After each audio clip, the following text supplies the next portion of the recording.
Olá, boa tarde. Aula de recuperação, tá certo? Nós vamos revisar os conteúdos que já foram dados, tá certo? Para a avaliação bimestral. Na avaliação de recuperação, o conteúdo é o mesmo, mudando apenas as perguntas, certo? Se vocês quiserem acompanhar comigo, vocês vão acompanhar no livro de vocês, lá na página 321, ok? O que é que o capítulo 8 vem falar para vocês? Vem falar da concordância nominal. Nós vimos em alguns capítulos anteriores que existe na língua portuguesa algo chamado de concordância. O que é isso, tia? Quando uma frase, certo, tem concordância entre sujeito e predicado. Por exemplo, se eu digo assim, nós vamos à praia. E eu digo, nós vai à praia. Segundo a língua portuguesa, essa frase, nós vai à praia, está correta ou está incorreta, seguindo as regras gramaticais? Na nossa vivência do dia a dia, nós temos uma coisa chamada variação linguística. Quando nós estamos com os nossos pais, com os nossos amigos, em situações informais, nós podemos usar colocações como, por exemplo, nós vai à praia. Mas, segundo a língua portuguesa, essa colocação não deve ser usada em ambientes formais, em redações, em textos, em conversas, em entrevistas de emprego, por exemplo. O certo é nós dizermos nós vamos à praia, porque nós temos aí a concordância verbal do sujeito, que é nós, e do verbo vamos. Nós vamos. Agora, se eu digo eu digo eu vou. Se eu digo tu vais. Isso a gente chama de concordância verbal. Mas o que vai cair na prova de vocês novamente é a concordância nominal, certo? Que é o quê? São um conjunto de regrinhas que por muitas vezes são esquecidas, né?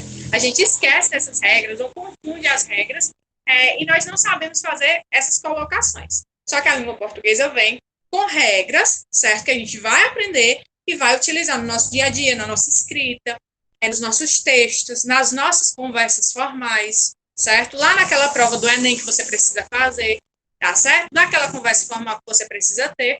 Então, na página 321, nós temos as primeiras palavras aí que são muito confundidas na língua portuguesa, que é a palavra meio e a palavra meia.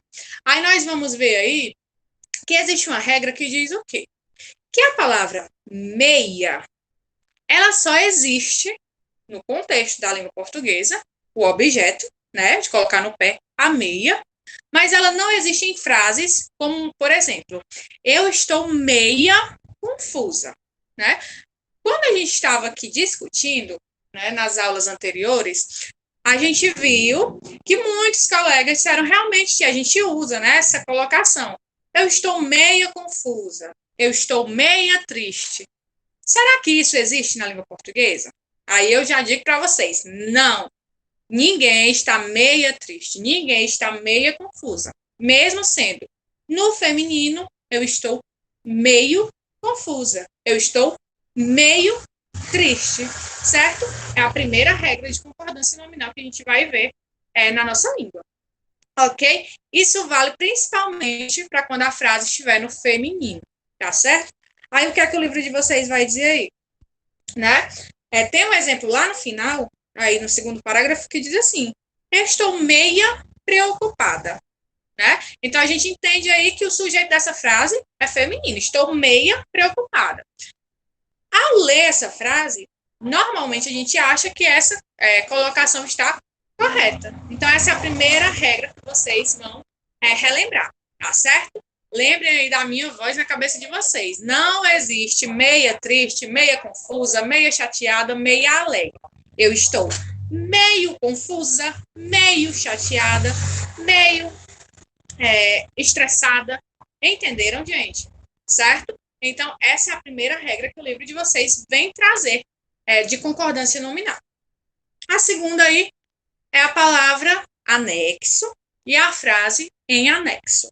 Aí a gente vai ver aí alguns exemplos. Por exemplo, o primeiro exemplo que tem aí na página 321. A mensagem já foi anexada. Por que a gente usou aí a mensagem foi anexada? Porque a palavra mensagem é uma palavra feminina. Então, a palavra anexada é uma palavra feminina. A mensagem foi anexada. Agora, qual é a regra, tia, para essa palavra? A regra está na palavra anexo, certo? A palavra anexo é invariável, ou seja, ela não varia nem em número, nem em grau, certo? O que é que a gente pode fazer com essa palavra? Se eu preciso usar a palavra anexo em uma colocação, eu vou dizer: a foto foi em anexo. Ou eu posso usar a palavra anexada, que tem o mesmo valor, tá certo na nossa língua. Anexo e anexada. Porém, a palavra anexo, ela é invariável, ela não muda, ela não varia, nem em gênero, nem em número. Ok? Essa outra regra que tem aí na página 322 tem assim: mesmo barra próprio. Por que aqui essas duas palavras vieram juntas? Porque a palavra mesmo e a palavra próprio, elas têm a mesma regra, tá certo? Vamos aí ver. Essas palavras concordam naturalmente com a palavra determinante de gênero e de número. Exemplo: eles mesmos decidiram viajar para conhecer o Caribe. O que é que eu quero dizer quando eu digo que a palavra varia em gênero e em número? Se o sujeito da minha frase é eles, a palavra eles é masculina ou é feminina? Masculina. A palavra eles está no plural ou no singular? Plural. Então, a palavra mesmo, a palavra próprio, que vem logo em seguida, vai ter que acompanhar o sujeito. Se eu digo eles, eu não posso dizer eles mesmo viajaram sozinhos. Por exemplo, eu tenho que dizer eles mesmos, certo? Então, quando eu tiver a palavra mesmo, a palavra próprio, ela vai variar. Ela pode ser mesmo, mesma, mesmos e mesmas. A palavra próprio do mesmo jeito. Próprio, própria, próprios e próprias. Então, enquanto a palavra anexo ela não varia, a palavra mesmo e próprio vai variar sempre de acordo com o sujeito da minha frase. Ok? Terceira regra. Essa regra eu acho ela muito interessante, certo? Por quê? Porque a gente vê esse erro constantemente, tanto na forma falada quanto na forma escrita. Vocês percebam aí que na página 322 eu tenho aí a palavra menos. Mas eu tenho certeza que todo mundo já viu alguém dizendo menos ou alguém já falou menos. Só que eu sinto informar para vocês que a palavra menos não existe no nosso vocabulário, tá certo? Então, se você pensar, né, um dia em usar a palavra menos, seja na escrita ou na forma falada, não use, tá? Porque essa palavra menos não existe. A gente vai ver aí alguns exemplos, certo? Como se trata de um advérbio, menos não varia. Mas em situações informais é comum ouvirmos: vem para cá porque tem menos gente. Em situações formais, o adequado é usar menos, certo? Então, por exemplo, nessa situação, venha para cá que tem menos pessoas. Em situações informais, é constante nós ouvirmos essa colocação. Mas, segundo a língua portuguesa formal, as regras normativas da língua, a palavra menos é proibida, tá certo? Então, não existe a palavra menos, existe apenas a palavra menos, porque é um advérbio e advérbios não variam, ok? Próxima regra, uma regra bastante que eu acho muito interessante e que eu vejo muito erro também nessa regra. É a palavra obrigado e a palavra obrigada. E aí, o que será que tem de erro nessa palavra? Uma palavra tão simples. A regra para essa palavra, gente, é muito, muito simples, certo? Se você é homem, você sempre vai dizer obrigado. O erro, nesse caso, está sempre... Normalmente, as mulheres são quem cometem esses erros, certo? Por quê? Porque mulher sempre, sempre diz obrigada. Mulher não diz obrigado, ok? Por mais que em situações informais nós usemos, né, a palavra obrigado, ou muitas vezes nós até suprimimos essa palavra e dizemos apenas obrigado, né?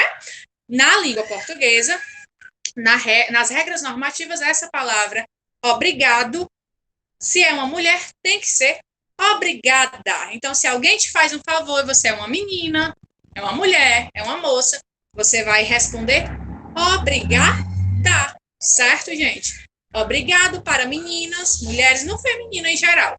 Sempre vai ser obrigada, certo?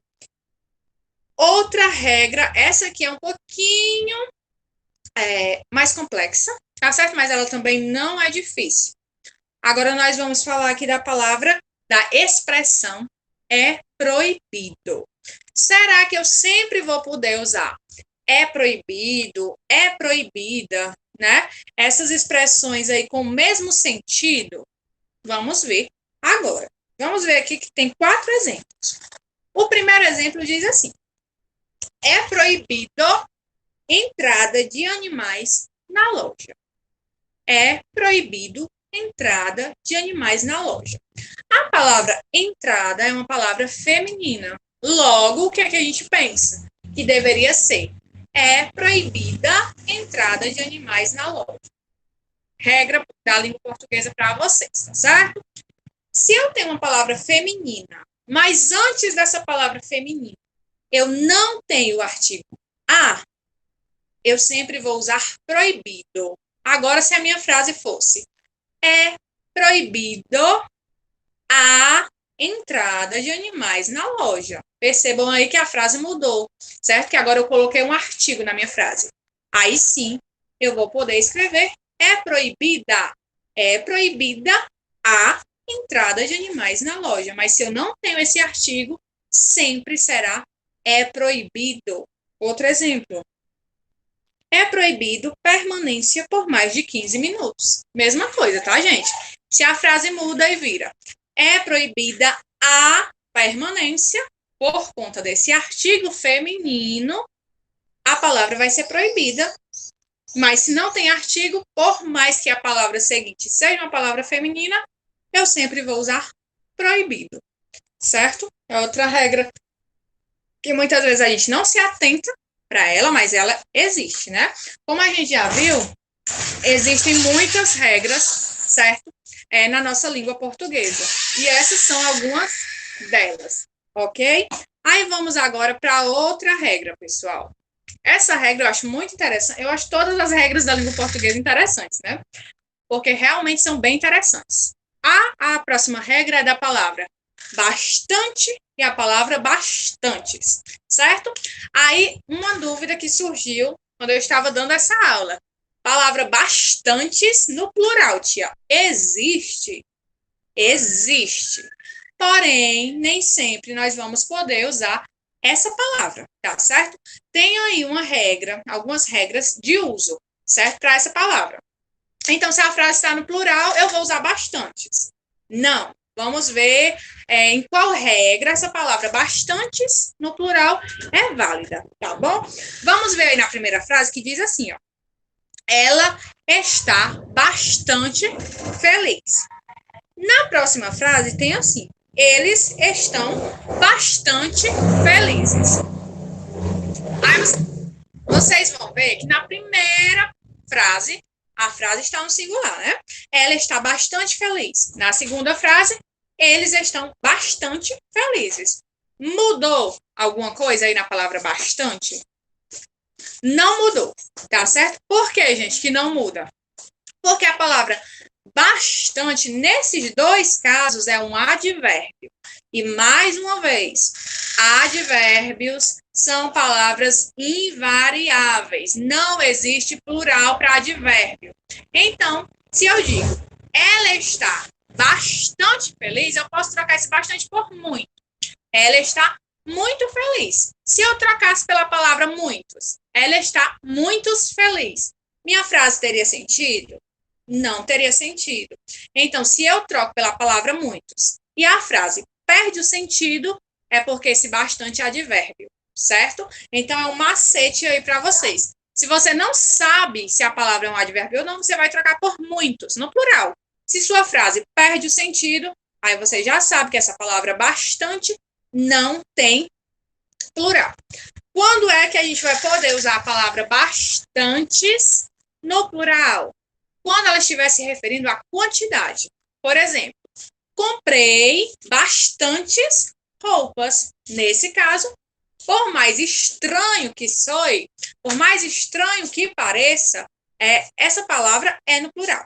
Comprei bastantes roupas. Por quê? Porque dá um sentido aí de quantidade. Eu posso trocar esse bastante por muitas. Comprei muitas roupas e minha frase tem sentido, certo? Então, aí vocês vão ter que prestar atenção. Quando é que eu posso usar o bastantes no plural e quando é que eu não posso usar esse bastantes no plural, certo? Sentido de quantidade, bastantes no plural. Advérbio, nada de plural. Vai ser sempre bastante. Por mais que minha frase esteja no plural, se o bastante é advérbio, ele não varia, certo? Agora, a gente tem aí a última regra, que é da palavra possível, certo? Que existe a palavra possível no singular e a palavra possíveis no plural. Nesse caso da palavra possível, é uma regra bem fácil. Você vai seguir o sujeito. Se o sujeito da minha frase é singular, se minha frase está no singular, eu vou usar possível no singular.